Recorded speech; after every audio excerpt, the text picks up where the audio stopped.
기도할까요? 할렐루야. 여러분을 축복합니다. 아멘.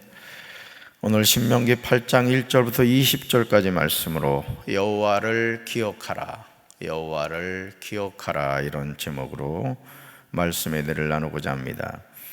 해외로 입양을 간 아기들이 성장하여 어느 순간 자신의 뿌리를 찾는 것을 보게 됩니다. 현재 자신을 입양한 양부모 밑에서 행복하게 살고 있음에도 자신을 낳아주신 부모님에 대해서 알고 싶은 거죠. 이것은 누구나 갖게 되는 사람의 마음입니다. 사람이 이 세상에 어떻게 존재하게 되었는가? 우리는 어린 시절 누구나 이 질문에 대한 궁금증을 가지고 살았습니다. 그래서 엄마, 내가 어디서 태어났어? 어디서 나왔어? 끊임없이 어머니에게 질문하곤 했죠. 나를 낳아주신 부모님이 계시듯이 부모님을 낳아주신 부모님이 계십니다. 이렇게 거슬러 올라가다 보면 최초의 조상 아담을 만나게 되죠. 창세기 1장 27절에는 최초의 조상이 누구인지 분명하게 증언하고 있습니다. 27절 같이 읽습니다. 하나님이 자기 형상 곧 하나님의 형상대로 사람을 창조하시되 남자와 여자를 창조하시고. 아멘. 남자와 여자를 창조하셨다. 여러분이 성경을 읽을 때 제가 빨간색으로 민줄 그십시오, 이것은 꼭 암송하셔야 됩니다, 이 말씀을 드리는 것은 그냥 드리는 말씀이 아닙니다. 여러분이 꼭 숙지하셔야 되고, 특별히 밑줄을 그라는 것은 여러분이 꼭 기억해야 될 그런 말씀이라는 거죠. 자, 하나님이 사람을 창조하셨는데 어떻게 창조하셨다? 남자와 여자를 창조하셨다는 거예요. 그런데 오늘 이 세계는 남자와 여자의 존재가 아닌 또 다른 성이 있다. 남자가 성전환 수술을 받아 여자가 되고, 여자가 성전환 수술을 받아 남자가 됩니다. 여러분, 그런다고 여자가 성전환 수술 받는다고 남자 됩니까? 여자는 여자인 거예요.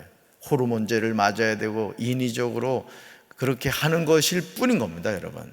그러니까 여러분, 오늘 우리가 정신을 바짝 차리지 않으면 하나님의 이 창조의 섭리 자체를 거스르는 행동을 할 때가 많이 있다는 것이죠. 우리는 이 말씀에서 남자와 여자를 창조하신 분이 하나님이심을 알게 됩니다. 하나님은 처음에는 남자인 아담을 창조하셨고 아담의 갈빗대로 여자를 만드셨습니다. 하나님이 여자를 만드신 이유는 아담을 위하여 돕는 배필이 되라는 거죠. 그러니까 남편과 아내의 위치가 뭐냐? 돕는 배필이 되는 거예요. 아멘. 이런 말씀을 통해서 알게 되는 게, 그럼 가정이 뭐냐? 서로 돕는 존재구나, 서로 세워가는 존재구나, 이걸 알게 되는 것이죠. 사랑하는 성도 여러분, 자신의 의지와는 상관없이 자신을 낳아주신 분의 형편에 의해서 해외로 입양을 간 아기들이 먼 훗날 성장하여 자신의 뿌리를 찾듯이 사람은 누구나 자신이 이 세상에 존재하게 된 근원을 알고 싶어 합니다. 이게 인지상정이죠. 여러분, 그런 생각 들 때 없어요? 내가 왜 살지? 지은아, 그럴 때 없니? 지은이가 왜 살까? 여러분, 우리는 누구나 그런 질문을 던지게 됩니다. 왜 그 생각을 하게 되는지 아십니까? 하나님이 우리에게 묻는 거예요. 얘야, 너 왜 사는지 아니? 묻는 거예요. 그럼 우리 뭐라고 대답해야 되죠? 하나님이 이 땅에 존재하게 하셨기 때문입니다. 제 삶의 존재 이유는 하나님 때문입니다라고 우리가 고백하기를 원하신다는 거죠. 할렐루야. 그런데 사람이 이 세상에 존재하게 된 이유에 대해서요, 창세기 1장 27절은 분명하게 대답하고 있습니다. 다시 한번 읽습니다. 하나님이 자기 형상 곧 하나님의 형상대로 사람을 창조하시되. 아멘. 그러므로 이 세상에서 가장 복받은 인생이 하나님을 경외하며 사는 사람이죠. 왜냐하면 자신이 이 세상에 존재하게 된 이유와 목적을 알고 살아가기 때문에 그렇습니다. 너무너무 중요한 거예요. 내가 이 세상을 살아가는 이유가 누구 때문이다? 하나님 때문이다라는 거예요.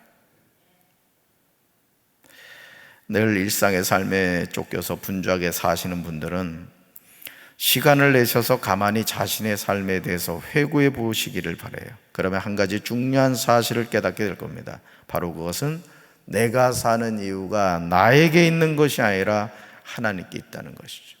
자, 인생은 하나님께로부터 와서 하나님과 더불어 살다가 하나님께로 돌아가는.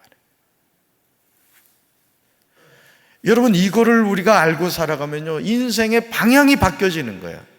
내가 직장 생활을 하고 사업을 하고 뭘 한다 하더라도 나는 지금 하나님과 더불어 살고 있어. 이제 남은 게 뭐예요? 하나님께로 가는 거예요. 이걸 준비하고 있는 거예요, 우리가. 아멘. 그 신앙생활 잘 하셔야 됩니다. 정신 바짝 차리고 신앙생활 잘해야 돼요. 그냥 교회 나오는 게 죽지 못해 나오는 인생이 되면 안 돼요. 아멘. 기쁨으로 신앙생활 하시길 바라요. 어제 대답이 시원찮은 것 같아요. 그러므로 신명기 8장 1절에서 모세는 이스라엘 자손에게 분명하게 전하고 있어요. 오늘 이 신명기 8장은 여러분이 전체를 암송하셔도 될 말씀이에요. 1절 같이 읽습니다. 내가 오늘 명하는 모든 명령을 너는 지켜 행하라. 그리하면 너희가 살고 번성하고 여호와께서 너희의 조상들에게 맹세하신 땅에 들어가서 그것을 차지하리라. 할렐루야. 우리 인생의 방향과 목표가 정확하게 나오잖아요. 내가 오늘 명하는 모든 명령을 뭐하라? 너희는 지켜 행하라는 거예요.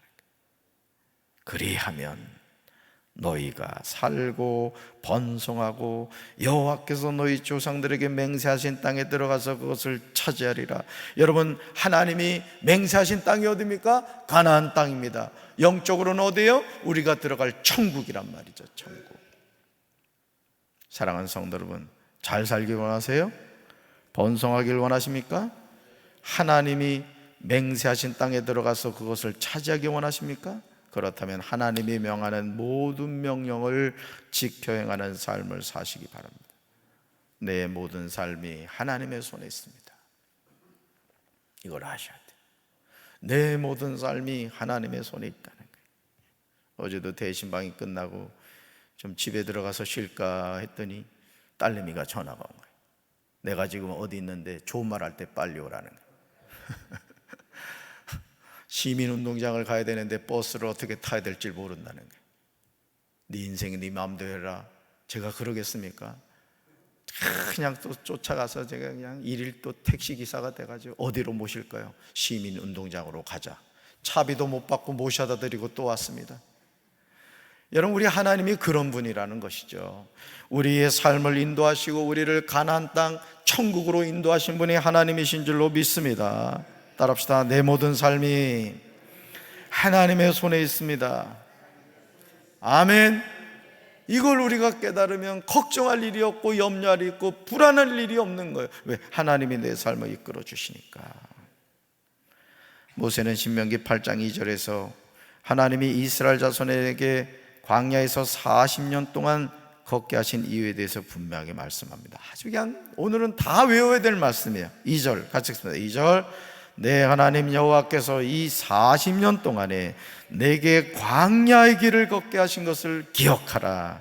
이는 너를 낮추시며 너를 시험하사 내 마음이 어떠한지 그 명령을 지키는지 지키지 않는지 알려하러 하심이라. 아멘. 왜 내 삶에서 광야의 길이 있는지 의아하게 생각하시는 분이 계십니까?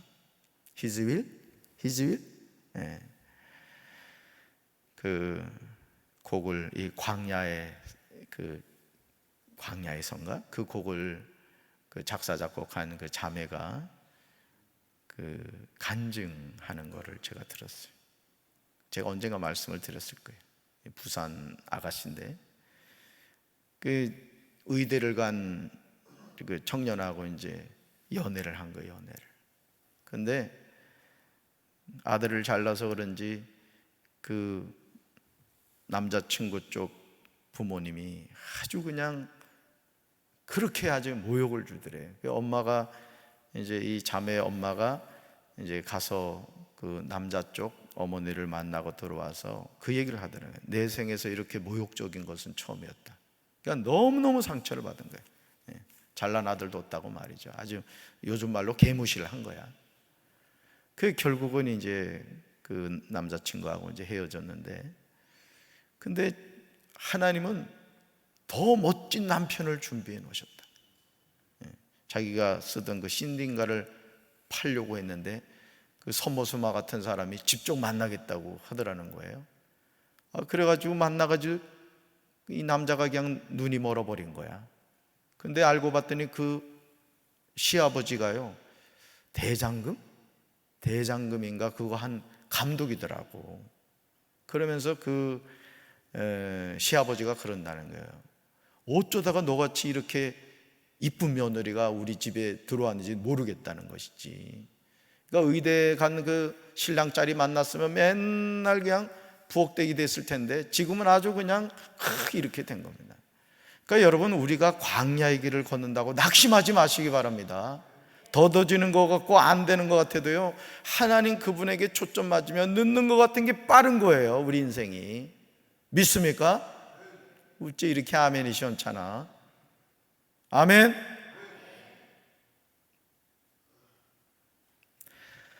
여러분, 하나님이 내 삶에서 광야의 길을 걷게 하신 이유가 뭐냐 이거예요.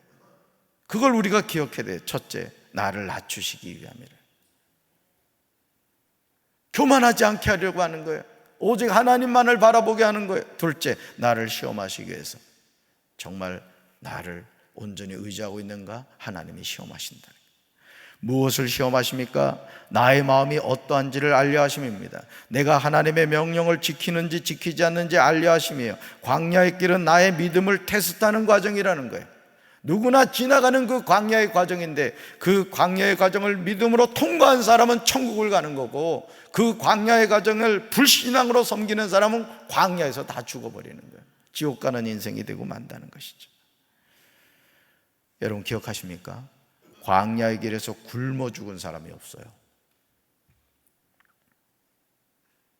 여러분, 우리나라가 올해도 풍년인 거 아십니까? 너무너무 신기하지 않아요? 하나님이 우리나라를 얼마나 사랑하시는 걸 기억하셔야 돼요. 쌀값이 떨어져서 지금 농민들은 근심하고 그러지만 이게 보존해줘야지, 정부에서. 농민들, 여러분 얼마나 감사해요. 그러니까 여러분, 광야에서 굶어 죽은 사람이 없다니까. 이 뭘 말하냐면 하나님은 책임져 주신다 이거예요. 책임져 주신다. 하나님이 만나를 먹여주시기 때문이죠. 그러나 하나님이 이렇게 하신 이유가 따로 있다는 거죠. 바로 그것이 사람이 떡으로만 사는 것이 아니요 여호와 입에서 나오는 모든 말씀으로 사는 것을 알게 하려 하심이라는 거죠. 이 일을 위하여 나를 낮추십니다. 나를 줄이게 하신다는 거죠. 정말 놀라운 사실은요, 신명기 8장 4절에 나오는 말씀이요, 4절 같이 읽습니다. 이 40년 동안에 내 의복이 헤어지지 아니하였고 내 발이 부르트지 아니하였느니라. 아멘. 얼마나 감동적인 말씀입니까? 우리의 의복이 헤어지지 않습니다. 우리의 발이 부르트지 않게 하십니다. 하나님이 이렇게 하시는 이유는 한 가지예요. 우리 약속 때문에, 하나님의 약속 때문이죠. 아빠, 나 어디 있는데 어디로 가야 돼? 이유는 한 가지예요. 제가 낳았기 때문에 책임을 지는 거예요. 아멘이십니까? 여러분을 이 땅에 존재하게 하신 분이 누구라고요? 그럼 여러분 누굴 찾아야 돼요? 하나님을 찾아야 됩니다. 얘기하는 거예요, 당당하게. 나 하나님 어디 있는데 나 어디 가야 됩니다. 아버지 책임지세요. 그래야 된다고. 그럼 하나님이 알아서 책임질 줄로 믿습니다. 그게 믿음인 거예요. 그러니까 기도는요, 믿음 있는 사람이 하는 겁니다. 그래서 여러분이 기도할 때도 맨날 그냥 간장종지만한 그런 기도 제목까지 하지 말고 좀 큰 기도 제목 가지고 내 입을 넓게 열라 내가 채우리라, 주님이 말씀한 거 믿고 선포하며 기도하란 말이에요. 믿음이 없으면 그거 웃기게 봅니다, 진짜. 그러니까 그냥 아유 이건 뭐 안 돼, 포기를 하죠. 왜 포기합니까? 포기는 배추 포기 셀 때만 하는 거야. 그 용어는 끝까지 믿음을 가져야 돼. 여러분, 자녀를 사랑하는 부모는 자녀가 잘못했을 때 징계하죠. 우리 하나님도 마찬가지입니다. 우리가 잘못했을 때 하나님은 우리를 징계하세요. 이유는 한 가지요, 우리를 사랑하시기 때문에. 그러므로 우리는 하나님의 이런 마음을 생각하고 하나님의 명령을 지켜 그의 길을 따라가며 하나님을 경외하는 삶을 살아가야 될 줄로 믿습니다. 하루하루를 살면서도 하나님 그분을 인정하고 하나님을 경외하는 삶을 살아야 된다는 거예요. 모세는 신명기 8장 7절부터 10절에서 하나님이 약속하신 땅이 어떤 곳인가에 대해서 자세하게 설명하고 있어요. 특별히 9절과 10절 보세요. 여러분 성경 보세요. 9절과 10절 어떻게 하신대요? 모자람이 없고 또 아무 부족함이 없는 땅이라는 거예요. 먹어서 배부르고 하나님이 옥토를 주셨으므로 말미암아 하나님을 찬송하게 될 것이라고 이야기합니다. 이것이 하나님의 마음이라는 것이죠. 그러므로 모세는 11절에서 다시금 하나님의 자녀로서 어떻게 살아야 하는가에 대해서 강조하고 있어요. 암송하셔야 될 말씀이에요. 같이 읽습니다. 내가 오늘 내게 명하는 여호와의 명령과 법도와 규례를 지키지 아니하고 내 하나님 여호와를 잊어버리지 않도록 삼갈지어다. 아멘. 모세가 경계하는 것은 두 가지요. 첫째, 오늘 우리에게 명하는 여호와의 명령과 법도와 규례를 지키지 않는 거예요. 하나님의 자녀는 말씀에 순종하며 사는 거예요. 우리 주변에서 일어나는 대형 사고들이 다 인재입니다. 인재. 천재인 경우는 거의 없어요. 사람이 스스로 결국은 문제를 일으키는 거라고. 지금 우리나라 곳곳에서 일어나는 화재들 다 인재입니다. 인재. 부실하게 부품을 썼거나 안전 조치를 하지 않았거나 다 사람들이 만든 작품이라는 것이죠. 우리가 하나님의 자녀로 살아갈 때도 마찬가지입니다. 여호와의 명령과 법도와 규례를 지키며 살아야 될 줄로 믿습니다. 둘째, 우리 하나님 여호와를 잊어버리는 거예요.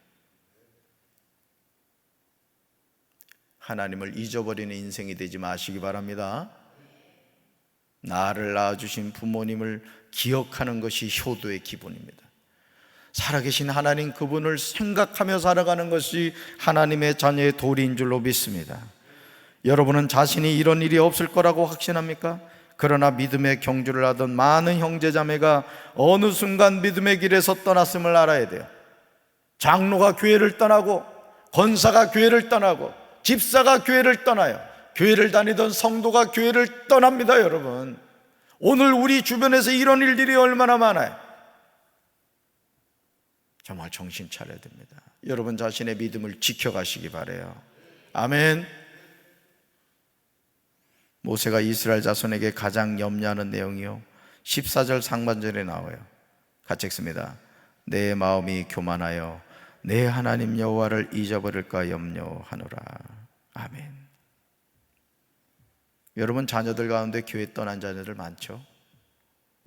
눈물을 흘리며 기도하셔야 됩니다. 눈물을 흘리며 기도하셔야 돼요. 그 자녀가 신앙 가운데 살지 않으면요, 아무리 세상에서 성공하고 누구나 부러워하는 직업과 직장을 가져도 망하는 거예요. 망하는 거. 정신 바짝 차리셔야 됩니다. 여러분 자녀의 신앙을 수시로 점검하셔야 돼요. 교회 나가고 있니? 이번 주 목사님이 어떤 말씀을 전했니? 점검하셔야 돼요.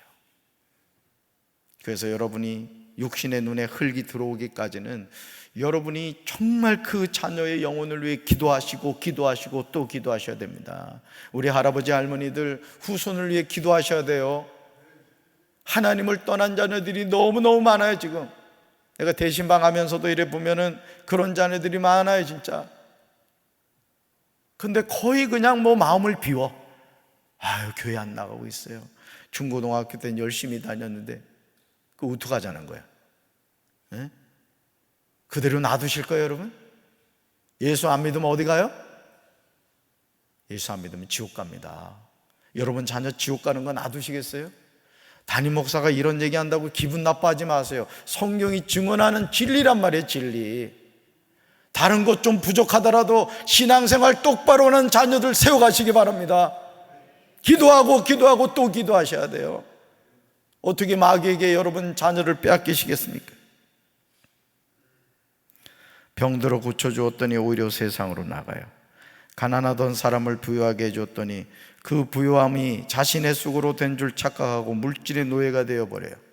지극히 낮고 낮은 자를 엄청나게 높여주었더니 더욱 기고만장하여 하나님을 부인합니다.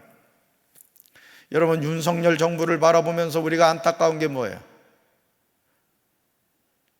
정말 아무 근거도 없잖아요. 사실 정치적인 무슨 배경이 있습니까? 윤석열이 공정과 상식을 추구하는 대통령이 되겠다고 우리 그거 믿은 거 아니에요 사실은. 그런데 대통령 세워놨더니 고집불통이야. 그냥 말을 듣지 않아. 여러분, 지지율이라는 것을 우습게 알면 안 됩니다. 그건 백성의 마음인 거예요. 대통령이 지지율을 우습게 여긴다는 것은 백성을 우습게 여기는 겁니다. 여러분 지지율이 낮다는 건 뭐예요? 너 지금 대통령 잘못하고 있는 거 이거거든요. 이게 민의거든요. 그럼 내가 이 대통령 이렇게 해서는 안 되겠구나. 사과할 건 사과하고, 내가 대통령으로서 공정과 상식에 어긋나지 않는 대통령이 되어야 되겠구나. 이 검사들만 잔뜩 갖다가 그냥 세워놓고 말이에요. 윤석열 대통령이 되기 전에 그 얘기했거든요. 나는 아무 근거가 없기 때문에 각 위치마다 전문가를 세우겠다 했어요. 여러분, 전문가가 검찰밖에 없습니까? 정말 기도합시다. 우째 아멘이 약해. 기도합시다. 대통령을 위해 기도해야 됩니다. 대통령 정신 차려야 돼. 지금 무슨 법사? 거기 지금도 내가 보면 붙잡혀 있는 것 같아요. 윤석열이. 참 안타까워요 정말. 이런 모습이 저와 여러분의 모습이 아닙니까? 그렇다면 16절을 다시금 주목해서 보시기 바래요. 16절 같이 읽습니다. 내 조상들도 알지 못하던 만나를 광야에서 내게 먹이셨나니 이는 다 너를 낮추시며 너를 시험하사 마침내 내게 복을 주려 하심이었느니라. 아멘. 이것도 암송하셔야 될 말씀이에요. 주목할 건요, 사실 이 내용이 2절에서 모세가 이미 선포했던 말씀입니다. 모세가 반복해서 강조하고 있다는 것은 그만큼 중요하다는 거예요. 그러니까 여러분이 성경을 읽다가 앞에 나온 말씀이 또 나오네? 강조예요. 강조. 아주 그런 말씀을 아주 진하게 밑줄을 그어야 돼요. 목회를 하면서 제일 안타까운 점은 성도들이 돈을 벌겠다고 주일 성수하지 않고 신앙생활을 게을리하는 거예요. 내가 열심히 하면 돈이 절로 모인다고 생각합니다. 그렇다면 과연 그럴까요? 여러분, 신명기 8장 17절과 18절에서 이 질문에 대한 대답이 정확하게 나와요. 여러분, 돈 많이 벌고 싶은 사람이 이 17절과 18절을 암송하고 묵상하고 선포하셔야 돼요. 자, 17절과 18절 읽습니다. 그러나 내가 마음에 이르기를 내 능력과 내 손의 힘으로 내가 이 재물을 얻었다 말할 것이라. 내 하나님 여호와를 기억하라. 그가 내게 재물 얻을 능력을 주셨습니다. 이같이 하심은 내 조상들에게 맹세하신 언약을 오늘과 같이 이루게 하려 하심이니라. 아멘. 그다음에 죽었어요. 내 하나님 여호와를 기억하라. 그가 내게 재물 얻을 능력을 주셨습니다. 사람들은 마음으로 자신의 능력과 자신의 손의 힘으로 자기가 이 재물을 얻었다고 말합니다. 그러나 이런 생각이 착각임을 모세는 분명하게 말합니다. 제가 홍성에서 목회할 때 권사님 한 분이 항상 이렇게 감사헌금이나 월삭 헌금을 하면 주님, 재물이 새지 않게 해주세요 하고 꼭 기도 제목을 써놨어요. 여러분, 내가 100만 원 벌었는데 120만 원 나가면 어떻게 돼요? 20만 원 마이너스인 거예요. 근데 100만 원 벌었는데 50만 원 나갔어. 그럼 얼마나 남는 거예요? 50만 원 남는 거예요. 얼마를 버느냐가 중요한 게 아니에요. 그 벌은 물질을 하나님이 지켜주셔야 되는 거예요. 여러분, 앞으로만은 많이 벌고 뒤로는 빠지면 그게 여러분 남는 장사입니까? 손해보는 장사지. 그러니까 여러분, 하나님 여호와를 기억하라는 거예요. 하나님이 우리에게 재물 얻을 능력을 주셨다는 것이죠. 여러분, 하나님이 우리에게 재물 얻을 능력을 주셨습니다. 이걸 기억하시라고. 이 능력을 받으시기 바라요. 여러분이 물건을 받는다는 것은 이 재물 얻을 능력을 받아야 되는 거예요. 재물 얻을 능력을. 그런데 이 능력을 주시는 이유가 하나님이 조상들에게 맹세하신 언약을 오늘과 같이 이루려 하심이라고 모세는 증언하고 있어요. 그러니까 하나님이 나에게 물건을 주셨다. 그러면 이걸 가지고 뭘 해야 되느냐를 여러분이 잊지 말라는 거예요. 여러분, 우리는 그런 고민 안 합니다만, 물론 뭐 그런 고민 하는 분이 있을지 모르겠는데요, 이 돈도 너무 많이 벌리면 걱정됩니다. 무슨 얘기인가 지금 눈만 깜빡거리겠어요. 여러분, 돈 너무 많아도 이거 걱정입니다. 사실은. 그런 걱정 좀 해볼래요? 저는 우리 교회 모든 성도들이 재물 얻는 능력을 받게 되시길 주님의 이름으로 축원합니다. 재물은 내 노력으로 얻질 못해요. 하나님이 재물 얻을 능력을 주셔야 됩니다. 이것이 참된 축복임을 믿어야 돼요.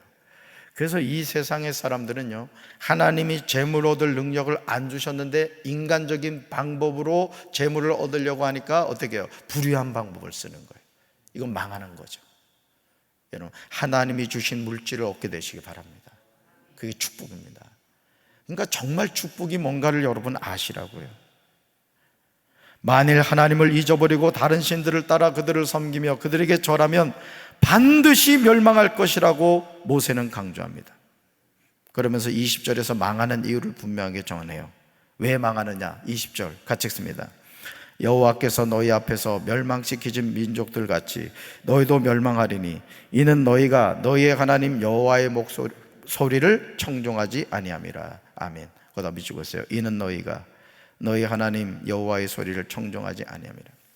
그러니까 이 신앙생활을 하면서도 제가 목회를 하면 느끼는 게 뭐냐면, 담임 목사의 목회적 지도를 받지 않잖아요. 망합니다. 물론 담임 목사가 성령 안에 깨어 있어야 될 경우를 말합니다. 목사가 인본주의적이고 뭐 하나님하고는 상관없는 그런 목사라면 겁낼 필요 없어요. 그래도 여러분이 뭐 대적하고 그러지 마세요. 이는 너희가 너희 하나님 여호와의 소리를 청종하지 아니면. 여러분, 사람은 영원히 살지 못하죠. 우리는 정한 때를 살아갑니다. 누구나 잘 되고 싶고 누구나 재물 얻을 능력을 받아서 떵떵거리고 싶은 것이 우리 마음입니다. 그러나 이런 것보다 더 중요한 게 있어요. 그게 뭐냐? 하나님의 입에서 나오는 모든 말씀으로 사는 거예요. 여러분, 우리는 내일을 살지 않습니다. 오늘을 살아요. 우리는 10월 2일 오늘을 삽니다.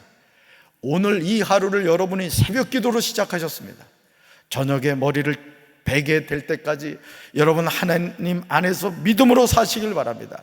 그렇게 하루하루 살다 보면 천국에서 눈뜨게 되는 거예요. 내일 일을 미리 잡아당겨서 걱정할 필요도 없어요. 자녀에 대한 염려가 있습니까? 하나님께 맡기고 기도하는 거예요. 하나님 그분이 도와주실 줄로 믿습니다. 하나님의 명령을 지켜 그의 길을 따라가며 그를 경외하는 거예요. 이것이 인생의 종착역에 도착했을 때 후회하지 않는 인생의 비결입니다. 저는 특별히 여러분들에게 하나님을 경외하는 믿음이 함께 하시길 주님의 이름으로 축원합니다. 또 한 가지, 재물 얻을 능력을 주님이 주셔서 여러분에게 필요한 모든 것을 채워주시길 주님의 이름으로 축원합니다. 그러나 항상 기억하십시오. 겸손하십시오. 광야의 여정에서 살아갈 수 있는 방법은 하나님 그분만을 바라보는 거예요. 이 믿음을 가지고 오늘도 승리하는 우리 성도들 되기를 주님의 이름으로 축원합니다. 가슴에 손 얹겠습니다. 하나님, 이 땅의 많은 사람들은 하나님을 인정하지 않습니다. 인생이 어디에서 와서 어떻게 살다가 어떻게 가는지를 모르고 살아갑니다. 사람이 죽으면 끝나지 뭐 또 다른 세상이 있어. 그들은 하나님이 약속하신 천국과 지옥의 실존을 부인합니다. 그리고 결국 육신의 생명이 다했을 때 한 부자처럼 음부에서 고통 가운데 눈을 뜨게 됩니다. 그리고 그제서야 지옥이 있었구나, 이 사실을 깨닫게 됩니다. 주님, 오늘 우리가 신앙생활하면서 과연 우리 자녀들에게 천국과 지옥의 실존을 전해주고 있습니까? 세상에서 돈 많이 벌고 성공하면 되었다고 만족하고 있지 않습니까? 주여, 우리가 부모로서 우리 자녀의 영혼을 위하여 기도하는 부모가 되게 하시고 우리 교회가 구원의 방주 역할을 감당할 수 있는 교회가 되게 하여 주옵소서. 예수 천당 불신지요, 우리가 이 생명의 복음을 끊임없이 전하며 살아가게 하옵소서. 오늘도 거룩한 성회를 맞이하여 우리가 예배드림으로 살아계신 하나님의 임재를 체험하게 하옵소서. 예수님 이름으로 간절히 기도합니다. 아멘.